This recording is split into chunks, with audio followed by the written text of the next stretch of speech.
All right, if you're looking at your program, you're expecting me to introduce Dr. Barb Mellers. Unfortunately, she wasn't able to be with us tonight, but fortunately, we have a fantastic pinch hitter in Michael Platt. Michael Platt is the James S. Reapy University professor and the 16th Penn Integrates Knowledge, or PIC professor to be recruited to Penn.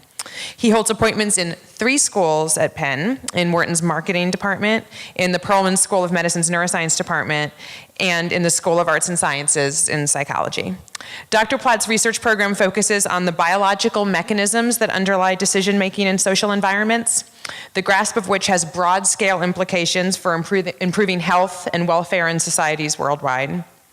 His broad expertise in psychology, economics, evolutionary biology, and ethology, in addition to collaborations with colleagues in these fields, have enabled him to reach ever deeper levels of understanding about the neural basis of cognitive behavior. His work has been supported by the National Institutes of Health, by numerous private foundations, including the Klingenstein Foundation and McDonnell Foundation, and by the Department of Defense, among others. And his work has been featured in the New York Times, the Washington Post, National Geographic, Good Morning America, NPR, BBC, MTV, and he's served as a consultant on several films and as a scientific advisor to NOVA. Dr. Platt received his PhD in biological anthropology from, you guessed it, the University of Pennsylvania, and we are thrilled that he too has returned to Penn just last year, and just as thrilled that he was able to join us for this event tonight. Welcome, Dr. Platt.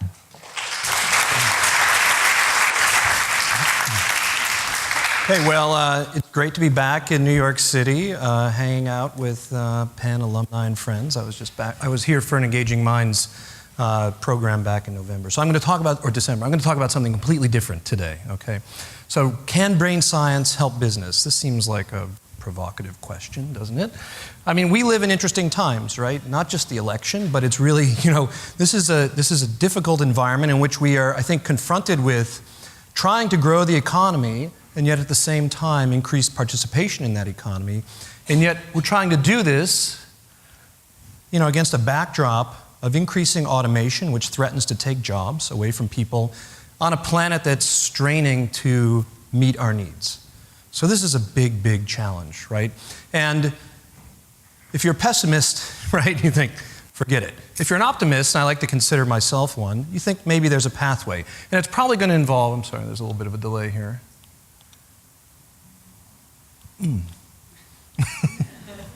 Firstly, it's probably going to involve some combination of innovation, self-control, and compassion and connection with others. Right? But how do we go about increasing or enhancing these human capacities? Well, we all know and we've heard that brain science, right, is bringing about a revolution in treating human beings who have difficulties making decisions, who have neurological and neurodevelopmental disorders. What I'm going to argue is that brain science can actually potentially help us with these other issues as well, and hopefully bring about a revolution in our economy and the way we both educate and practice business. So the real player here is this new field called neuroeconomics, which has emerged in the last 10 to 15 years, and it brings basically the mathematical formalisms of economics and theory, combines that with the experimental methods of psychology, and then brings to bear contemporary neuroscientific techniques that allows us, in principle, to understand how the brain makes decisions. If we understand how it makes decisions, we can potentially help people to make better decisions. We can potentially improve their innovative capacities. We can increase their self-control, as Joe was telling us about, and hopefully help them connect with others and be more compassionate, and we'll grow as a society.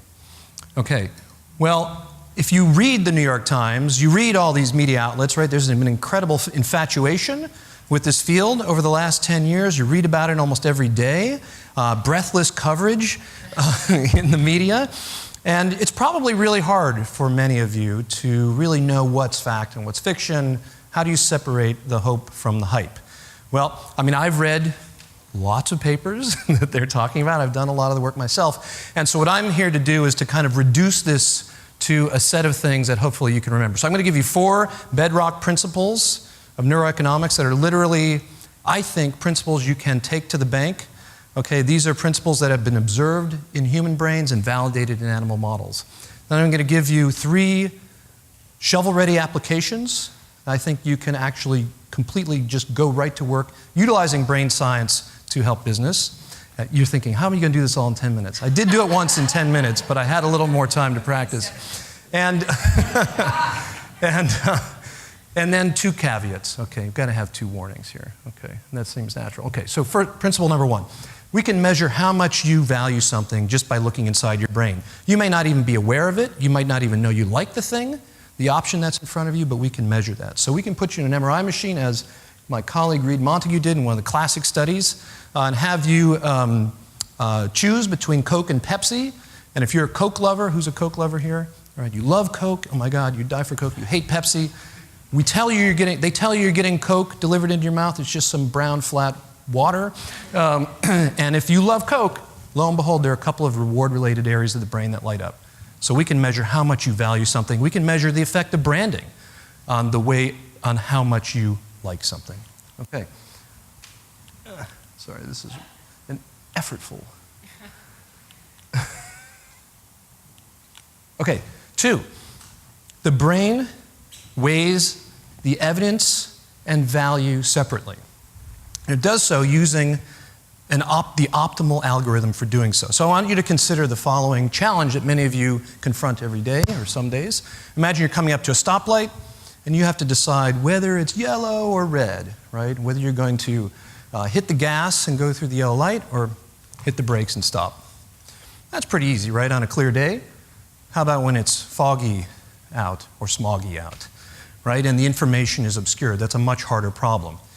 How does the brain solve this problem? Well, it turns out that individual neurons in the brain use the mathematical technique that Alan Turing taught the code breakers during World War II to use to break the German codes, okay? And this is basically a technique known as mathematical integration. Don't worry if you don't remember your calculus, okay? What's integration? It's a bucket, okay? So basically, at every moment in time, you're taking little pieces of information, and if it looks a little bit more red or a little bit more yellow, you put the red ones in the red bucket, you put the yellow ones in the yellow bucket, and the first bucket to fill up is the winner. And that's the decision that's made. It's the optimal algorithm for weighing evidence over time to make a decision. Now, value actually comes into the equation separately. Value is like a knob that essentially turns up or turns down the flow of information into these buckets, making them become full faster or slower than another one. So if it's really important for you to get your kid to school because he's been late for 20 days consecutively, this happens to me all the time, you're going to be a little closer to filling that yellow bucket so you can get through the light. Okay. 3rd principle. Okay. Brain physiology limits the number of options you can usefully consider. Okay, so the brain, even though it is the most computationally sophisticated device in the known universe, generates a very low amount of power. It's very efficient. And it achieves this efficiency because individual neurons, individual brain cells, when they respond to a stimulus, it suppresses the activity of its neighbors that respond to other stimuli. Okay, therefore making it harder for those neurons to get to their bucket's full. Okay? So what does that mean when you go into a situation like this? Right? It's really hard to make a decision, and it's really hard to make an accurate decision, and even when you make your decision, you feel bad about it afterward. That's a limitation of brain physiology, the tyranny of choice. Okay, 4. Our brains are wired to be social. This is from my old gig back at Duke. We are so influenced by those around us that we engage in crazy behavior like this, right? We paint ourselves blue and we all go cheer for some people running around with a ball and putting it in a basket. Okay, we are incredibly tuned in to those around us. And of course, marketers understand that very well, right? They use our fascination with celebrity, with sex, to sell products, okay? It turns out that our brains are wired to do that. So in studies that I did with colleagues back at Duke, we had college students lie down in an MRI machine, And then they had the opportunity to either take some money or pay money to see images of attractive people. And when they were seeing those images of attractive people, there was activation in a number of different areas that we already know are active when people get money, when they eat chocolate, when they receive good things. Now, this is not something that's unique to people. So it turns out that this is an adaptation we share with our primate cousins in work that I did a long time ago now. We showed that monkeys will give up their favorite treats. They will pay to see images of high-status monkeys and monkeys of high reproductive quality. So the sexy celebrity monkeys, okay? Just like us. Okay? But what's remarkable is that in these guys, we can actually study the activity of individual brain cells. And what we found is that in those reward-related areas, there are cells that are specialized for signaling the value of those social rewards. And I think this raises the provocative hypothesis that in individuals who have trouble, perhaps people who are so tuned in to social rewards, especially with the availability of online media, et cetera, that may even allow that, would cause them to focus on those behaviors at the expense of other ones that might be more adaptive. Okay, 1 minute? Holy cow, I'm going slowly. Okay, 3 applications. One, let's just call it precision marketing, neuromarketing. I used to think this was a bridge too far, but now we know from a handful of studies, some done at Penn, that basically you can scan the brains of a handful of college students and predict market-level behavior, like the likelihood that people will give to online lending programs. That's my alarm. I'm getting close.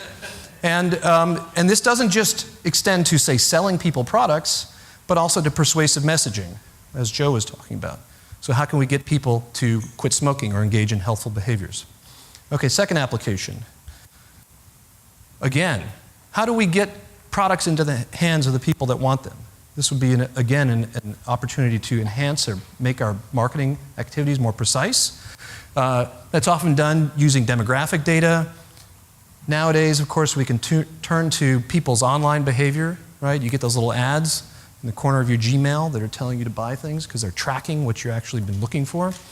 Okay, we can actually look in your brain and potentially identify some things that you care about that you might not be aware of.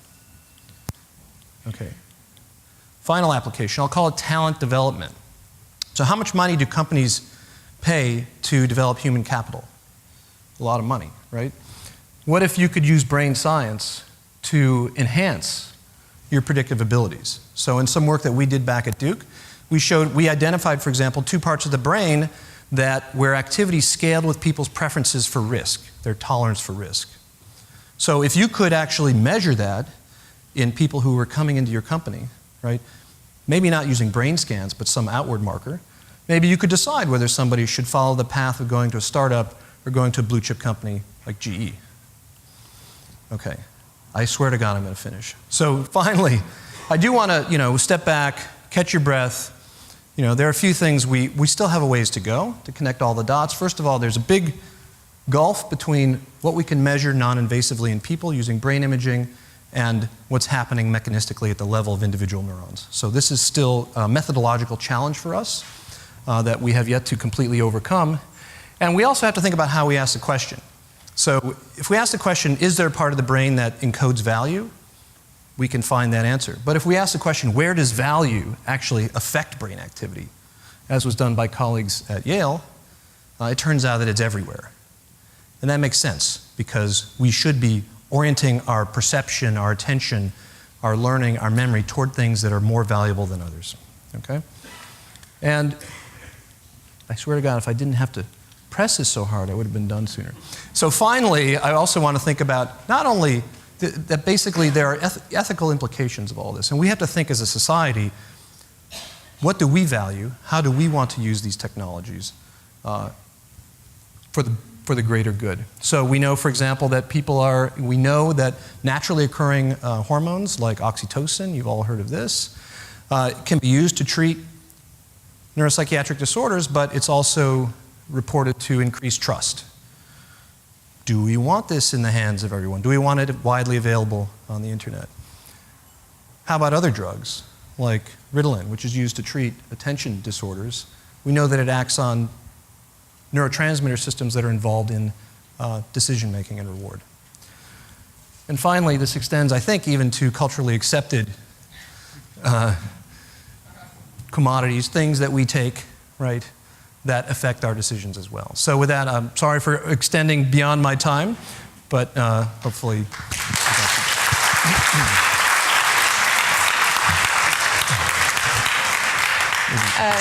A question for Dr. Platt before I open it up to more general questions? Yes. So, one thing you mentioned about the brain having a very simple algorithm. Yep. And I'm just wondering, how far do you think, if you think about cognitive computing and AI technology, how far are we from actually, beyond, say, marketing, really being able to track people? Well, I mean, to say that we do understand much about the cellular properties that actually instantiate this decision process, and it seems to embody this mathematical algorithm. But that's not everything that we are in terms of behavior. So we have to account for all of those, what some people would call irrationalities, but certainly deviations from these norms. And whether that's a broken integrator mechanism or probably more likely value systems that are out of whack, right? So I think to get to the next level of creating an artificial intelligence that could mimic, if you're asking a question whether it could actually mimic, simulate, even become something like sentient, like a human, I think we're a ways away from that. All right, now that we've had this glimpse of the revolution in our understanding of the mind, I want to just invite a few questions for the whole panel, more broad questions if people have them. Open back up. Going once. I have one, which is, our dean has wisely decided to focus on mapping the mind for the next decade at Penn, and I'm wondering what you think 10 years from now we'll know that we don't know now that you think is really exciting. Any one of you want to take that question?